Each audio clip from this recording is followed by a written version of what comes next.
It was almost midnight, and I was still staring at the latest real estate deal on my laptop. A modest 4-unit flip in Temecula.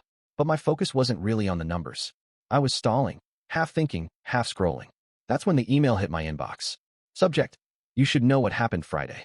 No name. No signature. Just a few sentences and one strange quote that kept looping in my mind long after I read it. Camille met Raphael at Indigo Lounge last Friday. They were seen talking for hours. Someone overheard her say, "One last encore before the curtains fall." That was it. No photo. No proof. Just that. My name is Marcus Ellis. I'm 33 years old, based in San Diego, and I invest in properties. I'm engaged to Camille. Was engaged, I guess. She's a structural engineer with a penchant for jazz and old poetry. Friday night, she told me she was working late on a presentation for a transit authority project. She had come home around 11, kicked off her heels, and collapsed on the couch like she'd survived a war. I remember she joked about how civil engineers think they're God, and then asked me to rub her neck. I did. I didn't think anything of it. But now this damn quote was rattling inside my head like a marble in an empty jar. One last encore before the curtains fall. That's not a phrase someone just makes up on the spot. That was Camille. She loved dramatic lines like that, used to write stuff like that in her college notebooks. I'd seen them. I read the email again. Then again. I sat there, frozen, staring at the blue light of the screen. It wasn't that I believed it instantly. It was that I knew deep down I didn't disbelieve it either. Camille and Raphael had history. That much I knew. He was the ex she never liked talking about. From what little she'd said, he was charming, reckless, artistic. The opposite of me. She'd once mentioned he played piano at a lounge downtown. That was years ago. I closed my laptop slowly and leaned back. The Indigo Lounge. High-end jazz club. Velvet booths, dark corners, overpriced cocktails. I'd been there with her once. She called it a little too nostalgic, but she'd smiled the whole night. I didn't say anything to her. Not that night. Not the next morning. Instead, I filed it away. Like a splinter I couldn't yet remove. Saturday passed normally. Camille was cheerful, made us brunch, even talked about venues for the engagement dinner. I smiled and nodded, played along. But my mind was moving like a detective's, quietly checking receipts, rewinding memories. I checked our joint calendar. Nothing marked on Friday. I checked her phone charger. It was plugged in beside the bed. She always charged her phone in the kitchen when she worked late. Said she needed to focus. That didn't add up. I asked casually how the late-night session had gone. She shrugged and said, "Exhausting, but productive." Then she kissed my cheek. And that's when it started. This quiet, gnawing suspicion in the back of my mind. The kind that doesn't scream, but whispers. The kind that doesn't show up in arguments, but in the silence that follows them. I didn't want to believe it. God, I didn't. But I also didn't want to be blindsided like some fool in a reality show. I wasn't going to confront her without proof. I wasn't going to accuse without knowing. That's not who I am. So I started the one thing I knew how to do: investigate. Quietly, carefully. Because if Camille really did go back to him, if she really said those words, then this wasn't just a betrayal. It was a goodbye, one she already wrote in her head. I was just the last one to read the script. I didn't sleep much after that email. My mind kept replaying that strange line over and over. One last encore before the curtains fall. By Monday, I knew I had to find out the truth. Not guess. Not wonder. No. That's when I reached out to Tomas. Tomas and I go way back. Old roommates from UC Riverside. He's the type of guy who remembers everyone's drink order and, more importantly, has access to things most people don't. These days, he's head of security operations for a chain of boutique hotels and lounges across Southern California. He'd helped me out with real estate vetting before, checking out staff backgrounds, verifying cameras in apartment lobbies. Nothing shady. Just information. He owed me a couple favors. I texted him, "You ever work with Indigo Lounge?" He called me 10 minutes later. "Yeah, their parent group has a few places under our software." What? I hesitated. I need to see if Camille was there Friday night. She told me she was working, but something feels off. There was a pause on the line. "Man, you sure you want to go down this rabbit hole?" "No," I said, "but I'm going anyway." Tomas didn't ask more. He just said, "Give me 24 hours. Camille, meanwhile, was in full fiancé mode. On Tuesday night, she brought home samples from a cake tasting and danced barefoot in the kitchen while I tried to pretend everything was normal. She even laughed about how over-the-top the bakery consultant was. He said my color palette was structurally indecisive. She giggled. I kissed her on the forehead. But inside, I was watching everything. Her tone, her expression, the way she avoided eye contact when I asked how the project at work was going. Wednesday afternoon, Tomas texted me a link to a secure folder. "Low res, but you'll get what you need." My stomach flipped as I opened it. There were stills pulled from Friday night's feed at Indigo Lounge. First image, Camille in a black off-shoulder dress, laughing at something. Second image, Raphael. I recognized him instantly from an old photo she hadn't deleted from her cloud. Third image, Camille leaning in close. Fourth, his hand on her lower back as they walked out. I stared at that last frame the longest. His hand wasn't possessive. It was familiar, like it had been there before. I sat there frozen, a cold clarity washing over me. This wasn't just suspicion anymore. This was confirmation. And yet, I didn't confront her. Not that night. Not yet. She came home an hour later with new candles and a fabric swatch for our guest table linens. She kissed me softly and asked if I wanted Thai or Italian. I said Thai, because now, it wasn't about catching her.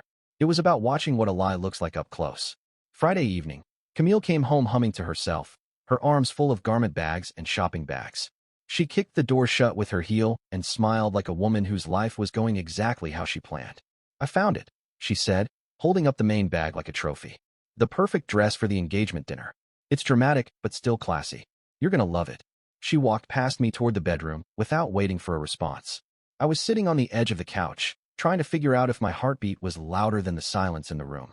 When she came back, barefoot and grinning, I didn't stand. I didn't smile. Instead, I asked, "How's Raphael?" The smile vanished. She blinked. What? I watched her carefully. Raphael. From last Friday night. Indigo Lounge.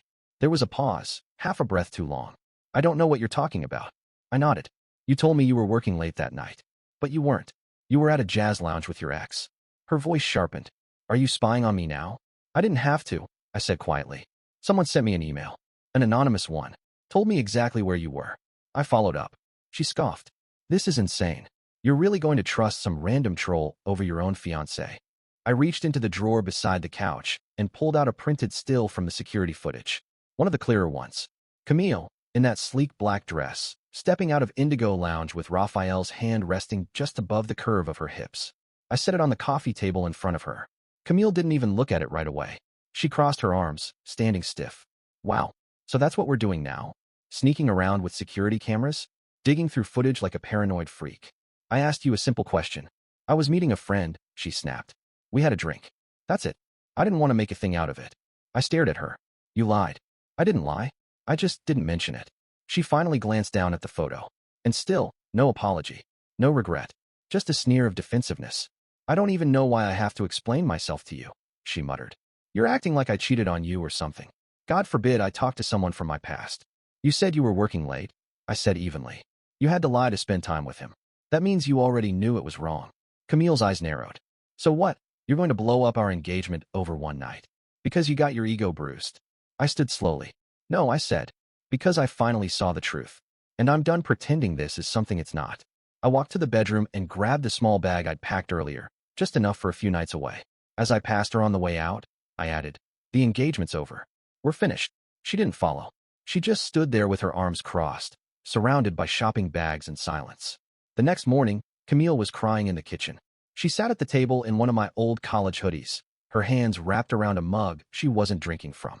Her makeup from the night before had smudged under her eyes, but her tears now seemed perfectly placed, like she'd practiced how to look devastated without being messy.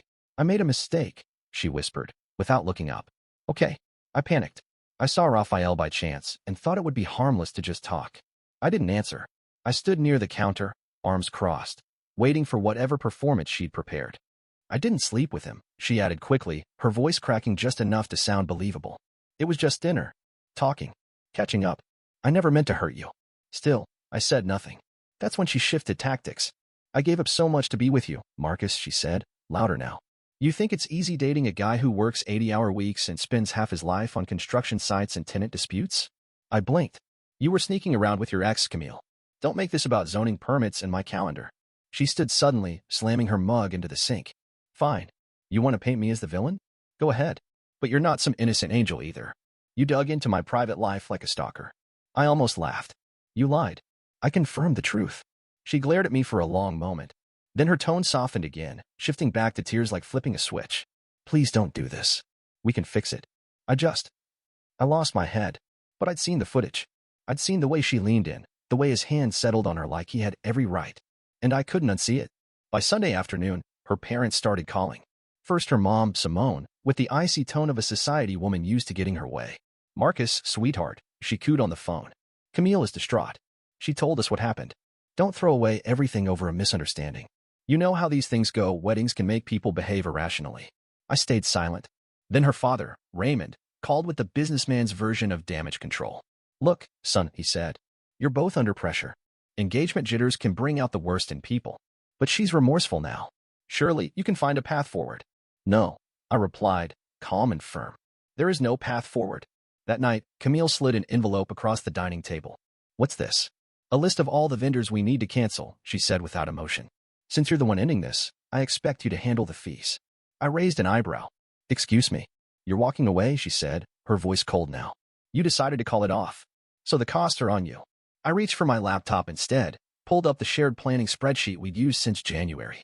I opened a clean document and wrote 2 columns. Joint deposits, split 50-50. Individual commitments, each party handles their own. You want a fair exit, you'll get one, I said. But you're not pinning this all on me. She stared at me, jaw tight. I stared back. Let the lawyers sort the rest if they had to. I was done cleaning up Camille's emotional messes. It started 2 days later, quiet, passive-aggressive sabotage disguised as sympathy. Camille changed her profile picture to a black and white photo of her staring out a window, lips parted like she'd just whispered something tragic. Her caption, sometimes love isn't enough when trust is broken. The comments poured in, hearts, hugs, broken heart emojis. Friends asking if she was okay. Then came the group texts. Not to me, of course, but to our mutual friends. Subtle jabs, suggestions. She told one friend I had emotional control issues, another that I had spied on her like some jealous psycho. She hinted that I'd had commitment fears and had a tendency to self-sabotage relationships. I found out through screenshots. A friend from my gym, Tanya, sent me one of Camille's messages. I just feel like I was walking on eggshells with him, you know? He never trusted me. That kind of stress eats at you. Tanya added, she's painting you like some paranoid lunatic. Want me to shut it down? I told her no. I wasn't going to get into a war of words. Instead, I started sending quiet, direct messages to the people who mattered. I told them the truth. I included the photo from Indigo Lounge, the one of Camille with Raphael, smiling as his hand slid across her back. I didn't rant. I didn't defend. I just said, for anyone wondering, this is what really happened. I found out, I confronted her, and I walked away. That's the whole story. Most of them never replied. But over the next few days, I noticed subtle shifts. A few of her Instagram supporters unfollowed her. Some of the people we'd both known since college, people who had watched our relationship from the beginning, stopped liking her posts altogether. I got a call from Nate, a friend of hers from her art circle. She told me you were controlling, man, he said. But that picture. I mean, it kind of speaks for itself. Yeah, I replied. It does. Camille wasn't done, though. Next came the Raphael spin. She posted a story with him playing piano in the background, captioned, grateful for old friends who remind you who you really are. In the video, she laughed at something he said off camera, as if the whole thing had been innocent, as if she hadn't lied about the entire night. But people weren't buying it anymore. A week later, a mutual friend forwarded me a private group chat where someone asked, so was she already cheating before the party, or just reconnecting innocently while lying to her fiancé? No one defended her, not even her closest friends. That was when I knew the tide had turned. Camille had tried to write the ending of our story her way, make me the villain, paint herself as the heartbroken heroine. But the truth, when handled quietly and firmly, has a funny way of cutting through all the noise. And this time, I wasn't the one bleeding. Camille refused to leave. Even after everything, after the confrontation, the breakdown, the lies, she stayed put in the apartment like nothing had changed. Like our engagement hadn't ended in a mess of tears and truth. I have nowhere to go, she said flatly one morning, standing in the kitchen in one of my sweatshirts like she still belonged. I stared at her from across the room. Your parents have 3 guest bedrooms. I'm not going back there, she snapped. My dad's furious. My mom's embarrassed. I can't deal with that right now. I didn't respond. I was too tired to argue with her logic, too numb to keep pretending the walls of this place didn't feel smaller every time she breathed near me. I just need time, she added. A few weeks. Until I figure something out. You're living here for free, I said. In an apartment I own. One that was meant for us, not for this. She crossed her arms. And you're just going to throw me out like garbage? I didn't answer. So she called in backup. Her brother Jordan showed up that afternoon, knocking loud like he owned the building. Camille opened the door for him before I could say anything. Marcus, he said, stepping inside. We need to talk. I gestured toward the couch. By all means. He sat. Camille stood behind him, arms folded like she'd built a wall out of his body. Look, Jordan said, I know you're hurt. I know things got messy. But you don't just kick someone out onto the street. That's not how real men handle breakups. I raised an eyebrow. You want to lecture me on how a man should behave?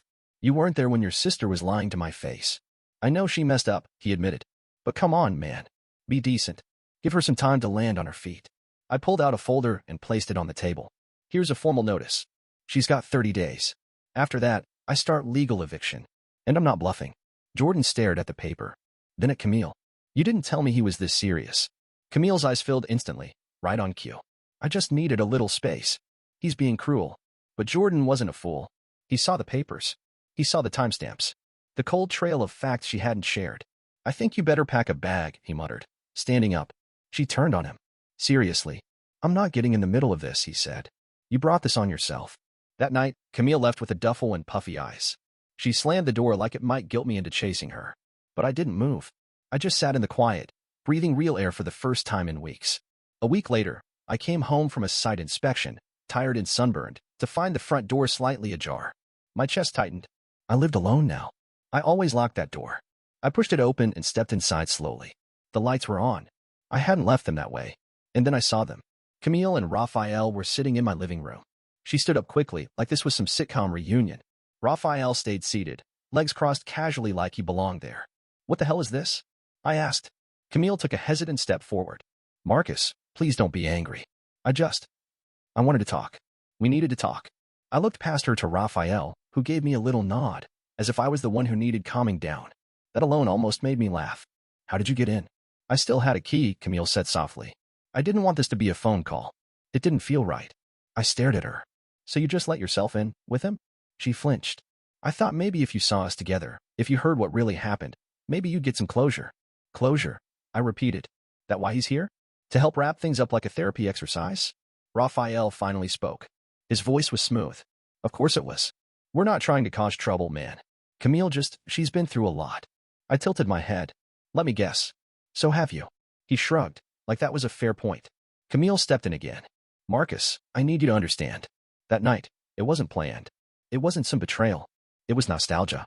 A moment. We didn't sleep together. We talked. That's all. You lied about working late. I didn't want to make it a thing, she said quickly. I panicked. I knew it would look bad. You made it bad, I said. You made it dishonest. She looked frustrated. So you're seriously going to throw away everything we had? Over one drink and a mistaken judgment? No, I said quietly. I'm throwing it away because when I caught you, you didn't apologize. You got defensive. You played the victim. You showed me exactly who you are. Raphael stood. Maybe we should go. But Camille didn't move. Marcus, please. Don't you want peace? Don't you want to just put this behind us? I walked to the front door and held it open. Peace, I said, is exactly why I want you both out of my house. She blinked. This is cruel. No. Cruel is lying to someone and still thinking they owe you kindness. She stared at me for a long time, her face hardening. You'll regret this. You think you're above it all, but you'll regret pushing people away. I didn't say a word. She brushed past me, her perfume lingering like an old bruise. Raphael followed, nodding once more like we were equals. We weren't. I shut the door behind them and locked it. That was the last time either of them ever stepped foot in my home. I should have known Camille wouldn't go quietly. Not after the ambush. Not after I kicked them out without flinching. A few days later, I started getting strange calls from vendors we'd worked with during the wedding planning, florists, stylists, even the band. Hi, Marcus, one of them said awkwardly. Camille mentioned you'd be covering the remaining balance for her gown. I just wanted to confirm. I'm sorry, I cut in. What gown? The one she picked up yesterday, she said. The custom designer piece? I hung up. Another call came 2 hours later.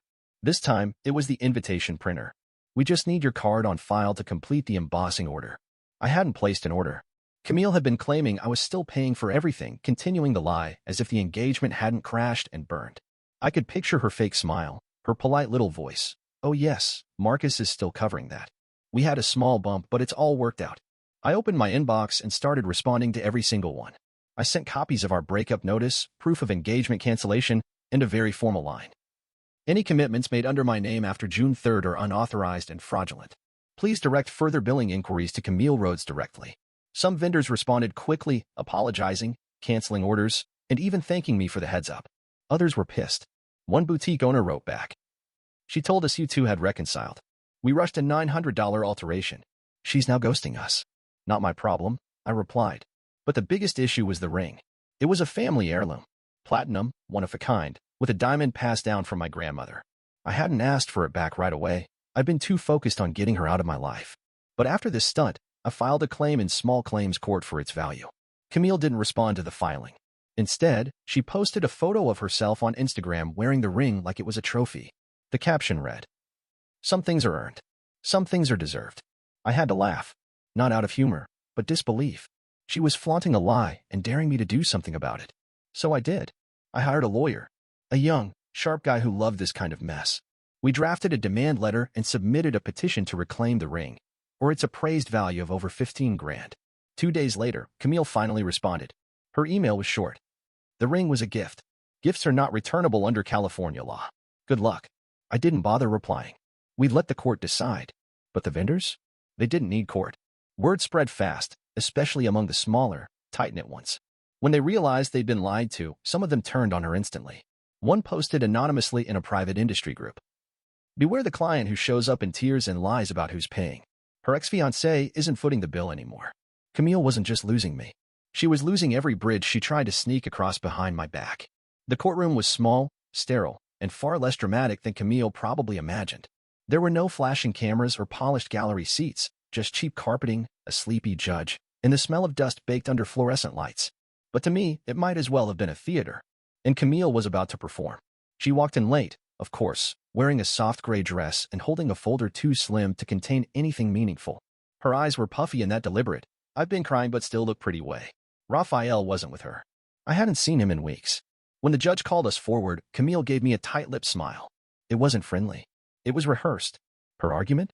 That the ring was a gift. That once I proposed, it became hers. She even started crying halfway through her explanation, saying how the breakup had left her emotionally raw and financially destabilized. She told the judge, he's using the ring as leverage. He wants to punish me for something personal. This isn't about money. It's about control. I didn't flinch.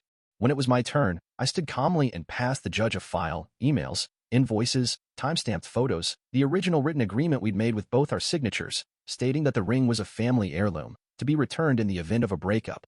Camille had agreed to that clause. She just never thought it would come back to bite her. I also handed over documentation from vendors, statements that Camille had falsely claimed I'd pay for post-engagement purchases, even after I formally canceled the event. That painted a different picture. One not of heartbreak, but manipulation. The judge read everything silently. He asked Camille if she had any formal rebuttal. She stammered, talked in circles. At one point, she even said, "This feels like an ambush." The judge raised his eyebrows. "Ms. Rhodes, you were notified weeks ago." The ruling came fast. Camille was ordered to either return the ring within 14 days or pay its full appraised value. The judge also stated on record that her actions regarding the vendor misrepresentations were concerning, and he encouraged further investigation if any legal complaints were filed. Camille didn't cry then. She just stood frozen, her face flushed with humiliation. It was the first time I'd seen her genuinely stunned. But it didn't stop in that courtroom. 2 days later, one of our mutual acquaintances forwarded me a screenshot. Camille had been removed from consideration for a prominent art foundation board position in La Jolla. Her name had been scrubbed from the finalist list. Apparently, someone had reached out anonymously with a copy of the court filing and the vendor complaints. Whether it was one of the vendors or someone else, I'll never know. But the foundation didn't want the drama. Her curated image, successful, poised, connected, cracked clean down the middle. And just like that, the woman who once stood over me with quiet superiority was now watching the ground give way beneath her. The truth didn't just win in court. It walked straight into her world and took away the one thing she valued more than me. Her reputation. It's been 6 months. The apartment feels bigger now. Not in a sad, echoing way, just quieter. More mine. The spaces she used to decorate with gallery prints and scented candles are empty now, but I like them better that way. There's a peace in blank walls. A common knowing no one's pretending anymore. I didn't dive back into dating. Didn't throw myself into late-night distractions or rebound flings. I just lived. I kept working, met with contractors, closed on a duplex in Lemon Grove. Took Max, my godson, to a Padres game. Real things. Small things. I also started going to therapy. It felt weird at first, sitting across from someone asking how I feel, but it helped. Helped me understand why I stayed as long as I did. Why I ignored red flags just because they were wrapped in beautiful skin and good conversation. Why I thought I needed to fix someone to prove I was good enough. Turns out, I didn't need to fix anyone. I just needed to stop breaking myself to keep the illusion going. Some friends drifted away. The ones who only liked the version of me that existed next to Camille. The one who showed up to fancy dinners and nodded quietly while she held court. I let those friendships die. No anger. No grief. Just quiet endings that made room for better beginnings. The people who stayed? They were the ones who called after the court hearing. The ones who said, "I'm sorry I didn't ask your side sooner." They didn't always get it right. But they tried. And that mattered. Camille texted me once. About 2 months after the judgment. It was a long message, half apology, half blame. Said she was trying to grow, but also felt cornered and betrayed. Said I'd gone too far. That I'd humiliated her when I could have just let things go. I didn't respond. I read it once, quietly, while eating lunch in my truck. Then I deleted it. She didn't deserve closure from me. Not after everything. Closure isn't something you demand after you've stomped on someone's trust and then tried to rewrite the story. Closure isn't a favor. It's a choice. Mine. And I chose indifference. I don't hate Camille. I don't wish her harm. I don't spend my nights replaying arguments or imagining revenge. I don't think about what she's doing or who she's doing it with. She's not a villain anymore. She's just a person I used to know. A lesson, not a wound. And me? I'm fine. No, better than fine. I wake up each morning and breathe easier. I drink coffee without tension. I walk into my own home without bracing for eggshells. That's not drama. That's not closure. That's peace. And it's the sweetest thing I've ever had.